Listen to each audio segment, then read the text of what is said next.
Assalamualaikum warahmatullahi wabarakatuh. Apa kabar anak-anak? Ibu harap kalian senantiasa selalu dalam lindungan Allah Subhanahu wa taala. Baiklah, pada kesempatan kali ini Ibu akan menyampaikan materi pendidikan agama Islam kelas 8 semester ganjil dengan materi meyakini kitab-kitab Allah Subhanahu wa taala dan mencintai Al-Qur'an. Sebelum Ibu menyampaikan materi, Ibu akan menjelaskan tentang menu pembelajaran pendidikan agama Islam kelas 8 pada hari ini. Yang pertama pembukaan. Pembukaan terdiri dari berdoa, membaca Al-Quran, kompetensi dasar, dan tujuan pembelajaran. Yang kedua kegiatan inti. Kegiatan inti meliputi aktivitas siswa, penguatan materi, dan yang terakhir penutup. Penutup terdiri dari kesimpulan, penilaian, dan berdoa.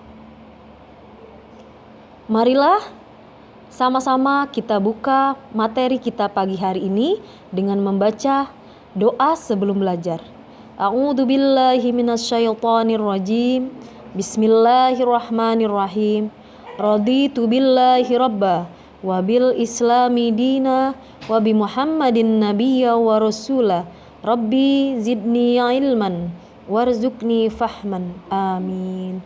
Semoga dengan pembacaan doa, ilmu yang kita dapatkan bermanfaat bagi kita semua. Baiklah, selanjutnya marilah sama-sama kita membaca Al-Quran, Quran surat Al-Maidah ayat 16. A'udzu billahi minasyaitonir rajim. Bismillahirrahmanirrahim. Yahdi bihillahu manittaba'a ridwanahu subulas salam wa yukhrijuhum minaz zulumati ilan nur biiznihi wa yahdihim ila siratim mustaqima. Selanjutnya, Ibu akan menjelaskan kompetensi dasar pada materi ini. 1.3 Beriman kepada kitab-kitab suci yang diturunkan Allah Subhanahu wa taala. 2.3 Menunjukkan perilaku toleran sebagai implementasi beriman kepada kitab-kitab Allah Subhanahu wa taala. 3.3 Memahami makna beriman kepada Allah Subhanahu wa taala. Dan yang terakhir 4.3 Menyajikan dalil nakli tentang beriman kepada kitab-kitab Allah Subhanahu wa taala. Baiklah, adapun tujuan pembelajaran diharapkan siswa dapat pertama, menjelaskan pengertian iman kepada kitab-kitab Allah Subhanahu wa taala dengan benar. Kedua, menunjukkan dalil iman kepada kitab-kitab Allah Subhanahu wa taala dengan benar. Yang ketiga, menyebutkan kitab-kitab dan rasul penerimanya dengan benar. Keempat, menunjukkan dalil nakli tentang nama-nama kitab Allah Subhanahu wa taala dengan benar.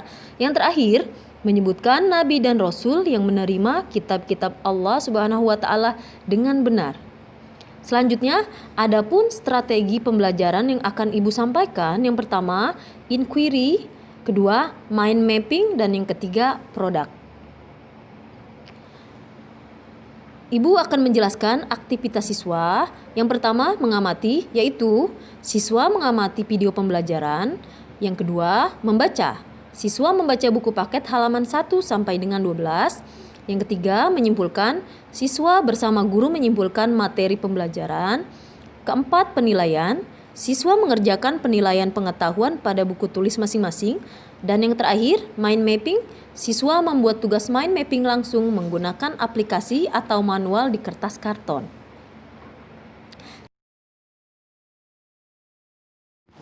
Contoh mind mapping seperti yang Ibu tunjukkan di atas. Kalian harus bisa membedakan ya, mind mapping dengan peta konsep.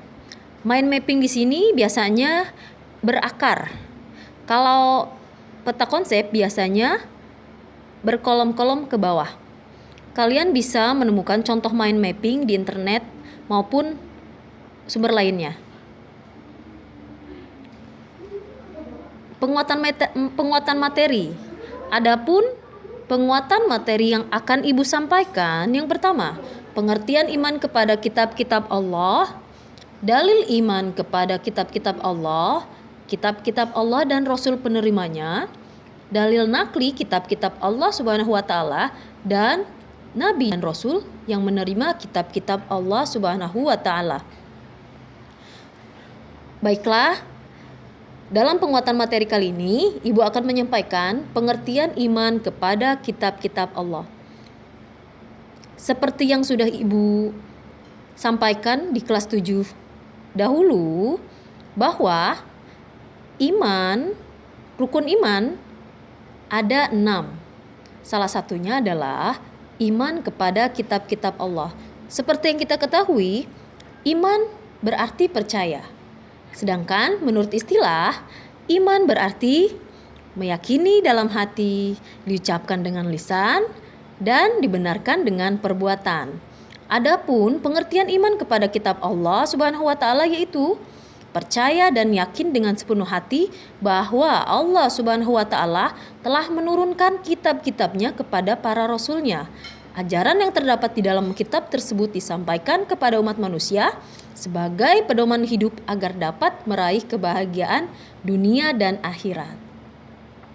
Dalil nakli yang menunjukkan tentang kitab-kitab Allah terdapat dalam surat Al-Maidah ayat 16. Seperti yang di awal Ibu sampaikan, ayat Al-Quran yang kalian baca tadi merupakan dalil nakli yang menunjukkan tentang kitab-kitab Allah. Selanjutnya, kitab-kitab Allah dan Rasul penerimanya. Adapun kitab-kitab Allah dan Rasul penerimanya yaitu ada 4. Pertama, kitab Taurat diturunkan kepada Nabi Musa alaihi salam pada abad ke-12 sebelum Masehi. Yang kedua, kitab Jabur diturunkan kepada Nabi Daud alaihi salam abad ke-10 sebelum Masehi. Yang ketiga, kitab Injil diturunkan kepada Nabi Isa alaihi salam abad ke-1 Masehi. Dan yang terakhir, kitab Al-Quran diturunkan kepada Nabi Muhammad SAW abad ke-7 Masehi atau tahun 611 sampai 632 Masehi. Dalil nakli tentang nama-nama kitab Allah. Yang pertama, kitab Taurat. Kitab Taurat dalil naklinya terdapat dalam surat Al-Mu'minun ayat 49. Kitab Zabur terdapat dalam Quran surat Al-Isra ayat 55. Kitab Injil terdapat dalam firman Allah surat Maryam ayat 30.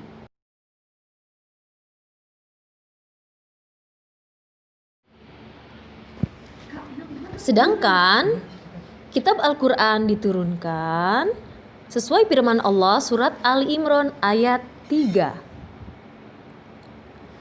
Selanjutnya, Ibu akan menyampaikan Nabi dan Rasul yang menerima kitab-kitab Allah. Yang pertama, Nabi Musa alaihi salam. Nabi Musa alaihissalam menerima kitab Taurat disampaikan kepada kaum Israel, yaitu pada abad 12 sebelum Masehi. Diturunkan di Bukit Sinai. Adapun pengertian Taurat berasal dari bahasa Ibrani yang artinya adalah peraturan. Pokok-pokok ajaran kitab Taurat disebut dengan The Ten of Commandments. Adapun isi pokok ajarannya adalah sebagai berikut. Yang pertama, perintah untuk mengesahkan Allah, larangan menyembah patung, larangan menyebut nama Allah dengan sia-sia, perintah menyucikan hari Sabtu, perintah menghormati orang tua, larangan membunuh sesama manusia, larangan berzina, larangan mencuri, larangan menjadi saksi palsu, dan yang terakhir larangan mengambil hak orang lain. Yang kedua, Nabi Daud alaihi salam. Nabi Daud yang juga seorang raja menerima kitab Jabur untuk bangsa Bani Israel atau umat Yahudi pada abad ke-10 sebelum Masehi di daerah Yerusalem dengan bahasa Kipti. Adapun isi dari kitab Jabur adalah berupa doa, munajat kepada Allah atau yang biasa disebut mazmur, nyanyian rohani yang dianggap suci, zikir, nasihat, hikmah yang diperuntukkan hanya kepada Bani Israel. Selain itu berisi juga penyempurnaan dan pembetulan kitab Taurat yang diselewengkan atau dipalsukan. Yang ketiga, Nabi Isa. Nabi Isa alaihissalam menerima kitab Injil pada permulaan abad 1 Masehi. Kitab ini ditulis pada awalnya dengan bahasa Suryani. Kitab ini menjadi pedoman bagi kaum Nabi Isa, yaitu kaum Nasrani. Injil dalam bahasa Yunani yang artinya kabar gembira. Adapun ajaran-ajaran dalam kitab Injil adalah sebagai berikut, yaitu perintah untuk kembali mengesahkan Allah, membenarkan kitab Taurat, menghapus beberapa hukum dalam kitab Taurat yang tidak lagi sesuai, keterangan perihal datangnya Rasul setelah Nabi Isa, yaitu Nabi Muhammad SAW sebagai utusan Allah yang terakhir. Yang keempat, Nabi Muhammad SAW. Nabi Muhammad menerima kitab Al-Quran pada abad 6 Masehi di Mekah, yang diperuntukkan seluruh umat manusia sampai datangnya hari kiamat. Al-Quran merupakan kitab terakhir sebagai pedoman hidup seluruh umat manusia. Al-Quran berbahasa Arab. Secara umum, pokok-pokok ajaran yang terkandung dalam Al-Quran adalah yang pertama akidah atau keyakinan, yaitu hal-hal yang berkaitan dengan keyakinan seperti mengesahkan Allah dan meyakini malaikat-malaikat Allah. Yang kedua akhlak, budi pekerti, yaitu berkaitan dengan pembinaan akhlak mulia dan menghindari akhlak tercela. Ketiga, ibadah, yakni yang berkaitan dengan tata cara beribadah seperti sholat, zakat, dan ibadah lainnya. Yang keempat, muamalah, yakni berkaitan dengan tata cara berhubungan kepada sesama manusia. Yang terakhir, tarikh atau sejarah, yaitu kisah orang-orang dan umat terdahulu. Baiklah, kita sampai kepada kesimpulan. Adapun kesimpulan yang dapat Ibu sampaikan, yang pertama, iman kepada kitab Allah berarti percaya dan yakin dengan sepenuh hati bahwa Allah telah menurunkan kitab-kitabnya kepada para rasulnya untuk disampaikan kepada seluruh umat manusia. Yang kedua, beriman kepada kitab-kitab Allah, hukumnya wajib. Ketiga, jika ditinjau dari segi masa turunnya, kitab yang diturunkan oleh Allah ada 4, yaitu Taurat, Zabur, Injil, dan Al-Quran. Yang terakhir, kitab Taurat diturunkan kepada Nabi Musa, kitab Zabur diturunkan kepada Nabi Daud, kitab Injil diturunkan kepada Nabi Isa, dan yang terakhir, kitab Al-Quran diturunkan kepada Nabi Muhammad untuk seluruh umat manusia. Baiklah anak-anak, setelah kalian mempelajari materi pada hari ini, maka sebagai penilaian, kerjakanlah soal-soal berikut ini dengan benar. Kerjakan soal-soal ini dengan benar, kemudian kalian bisa isi soal ini di buku kalian masing-masing. Kalian bisa kirim laporan berupa foto, kirim ke wali kelas kalian masing-masing. Terima kasih. Baiklah.